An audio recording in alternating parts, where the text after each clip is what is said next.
Today, I'm Amy Sharp here with David Nicholas, and it wouldn't be a stretch to say that Social Security is probably on a lot of people's minds as they enter retirement, and it should be. This benefit can be a difference maker for your retirement income.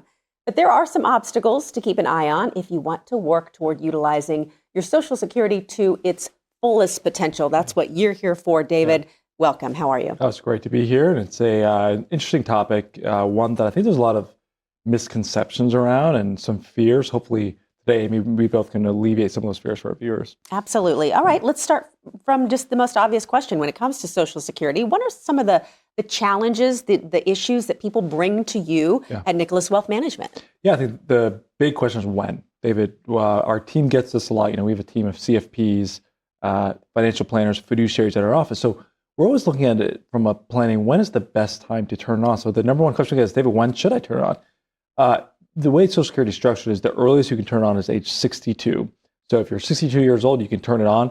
The problem, though, is if you're working and you make over a certain amount, roughly $20,000 a year, you don't want to turn it on, even if you are 62. We had a client that accidentally turned her benefit on at 62 while she was still working. It was devastating. She didn't let us know first. Or you can delay it all the way to age 70. So I think there's 20,000 different scenarios of between 62 and 70 of when you can turn it on. So that's the big thing.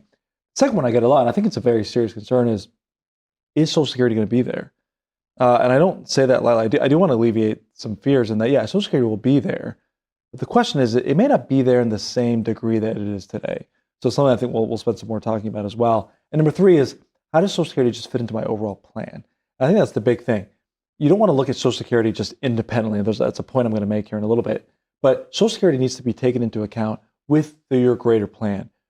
The decision you make on Social Security should be a benefit for your plan. So many advisors just look at Social Security by itself and not how it impacts the plan. Okay, let's go back to what you said at the very beginning, because I think that is there's a big point there that you're making. The difference between delaying Social Security and not delaying it. What is the difference or differences in doing that? Yeah, I mean, it's a really big deal. I mean, we're saying if you look at 62, I mean, it could be a 30 to 40% difference by just delaying it. Now, you may say, well, David, if I want to get the most out of Social Security, I just need to delay my Social Security. We look at it a little bit differently, meaning you're right. If you delay, if you say, David, what's the way to maximize Social Security? Generally, you want to wait until you're age 70, but that may be the right thing for Social Security. But it may not be the best thing for your actual plan. And what I mean by that is, we've actually sat down, our CFPs at the office have sat down and told clients, it's actually better for your plan to turn on Social Security at 66, because by age 95, you actually have more money in your portfolio than if you would have turned on your money at age 70. And the reason for that is, if you delay your Social Security, Amy, let's say you retire at age 66, and you don't turn on Social Security, you say, Dave, I'm going to wait till 70. Okay, well then, if you have a shortfall, where are you pulling your money out of? You're pulling your money out of your IRA accounts. So I'm delaying my Social Security, which means I'm depending on the government more in the future, drawing down my own money first with the hope that the government will pay me more later on. That's not a wager that I really want my clients to make. The math actually works out. By getting less Social Security, you actually have more in your plan. I know that sounds crazy, but it's because of the way the taxes are on your retirement accounts. Social Security is taxed at a much lower amount.